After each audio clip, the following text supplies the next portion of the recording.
This week on Wealth Track, healthcare expert Katy Votava, founder and president of GoodCare.com, reads the charts of costly Medicare benefits and writes a prescription for a lifetime of savings. Maximizing Medicare benefits is next on Consuelo Mac Wealth Track.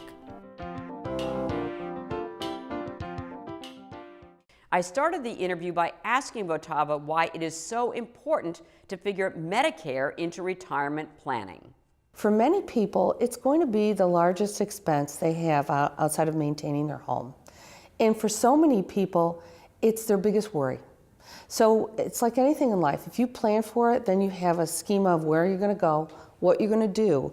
And if you don't plan ahead, you're going to be super shocked on what the costs are.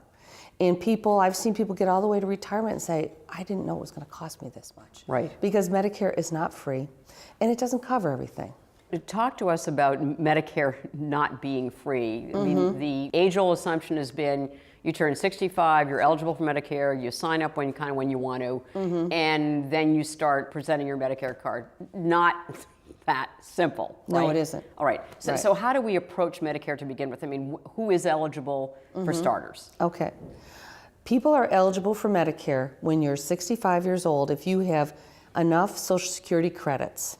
And the vast majority of Americans do, whether it's through their own work history or a spouse's. There are people that qualify under 65 due to medical disability as well. But once people qualify for Medicare, then there are three major parts to Medicare. They have to decide which parts and pieces they need and when, because not everyone needs everything all at the same time. And there certainly are costs. Medicare A is the hospital component. Right. And for most of us, there is no fee for that because we've prepaid for that. But Medicare B does have a premium. And when Medicare started 50 years ago, it was $5 a month.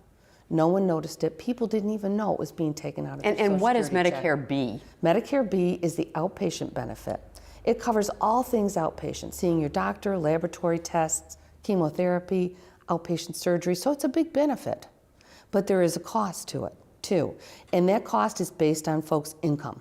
It's a sliding scale based on income, and the base fee for most people in the United States is about $105 a month per person. But it goes on up to over $300 a month per person. And is that monthly fee, can that be taken out of Social Security, for instance, or is that going to be paid with your after-tax discretionary income or your retirement income? That's a cost that you have to bear in order to get Medicare coverage for all your outpatient services.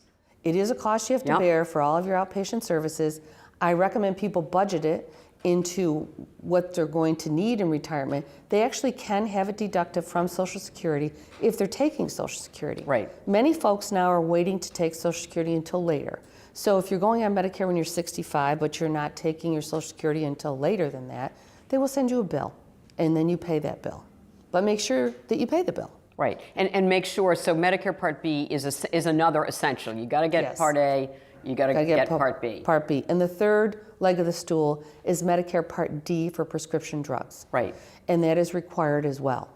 And it's regulated by the government, but it's insurance that's offered by private companies. And there is a fee for that, and it varies. It could be $15, $30 a month. It could be $80 a month, depending on the plan. But there's a huge amount of variation in plans of which plan covers what medication and what cost. So that's where it's critical for people to be smart shoppers and look for a plan that's going to cover their medications at the best possible cost. In every person's opportunity to look for Medicare D coverage, they will look and see 20, 30, or 40 plans that are available to them. So it can be overwhelming when you go to do that shopping. Why do 95% of people pay too much for Medicare? I read that in some of your literature. And that comes from well-done studies from major universities in the United States, and it is shocking. 95%? 90 to 95% of people in Medicare pay too much, so they're wasting money. So here we're saying, boy, we feel our budgets are tight, but we could do better. And how it happens is two main things. The doctors aren't necessarily in the network, we talked about that, but the big thing is medications. You don't want to pick a plan just on premium. You want to pick it based on benefit. Okay. And so it's individually looking to say on that Medicare.gov website, you enter your medications into the system there. And it'll hold it, and it gives you an ID number. It's not personally identified with you. And then you can use that list to shop and really compare those different plans. So that's a good place to start. I don't recommend people stop there, because you then want, if you see a couple of plans, go specifically to those plan websites. Because most of the time the Medicare.gov is pretty updated, but it does change and it can change. So you want to verify with those companies. But it's very individual, and that's how people overspend. So the biggest mistakes that people make in handling their Medicare, one is, you just mentioned it, is overspending, and that the drug expenditures are the area where they make the most mistakes. Is that right? Predominantly. Yeah. That's one of the two. The second is the network issue. Is who are your care providers? Not just your doctors, but you go to laboratories, ask ahead of time. I've had people say, I'm sent to an MRI. I didn't realize it was out of network. Well, you have to ask. That's all there is to it. And so necessarily ask ahead of time to say, where I'm going for these various tests and treatments, my physical therapist, are they in the network? All of these care providers will have a network affiliation or not. And it's very individual based on the coverage that you have. And it can change year to year. It doesn't necessarily mean that what you have this year, that the networks won't change next year. And we're seeing that more and more, that they do change. So I'm thinking of, for instance, lab results. I just got a physical. Yeah. I should know the lab that my blood tests are being sent to, right? You should not only know that, you should know ahead of time. If it's particularly when you have a Medicare Advantage plan, it's key. When you have a Medicare Advantage plan, you really must ask ahead of time, unless it's a real emergency. Right. Is this laboratory in my network?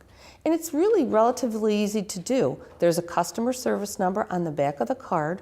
You call them up and say, here's the lab that's been recommended for me. Is this in the network? If it isn't, then get a list, and they're on the websites too, and take that back to your healthcare provider and say, is there a lab here that will do just as well? Most of the time there is.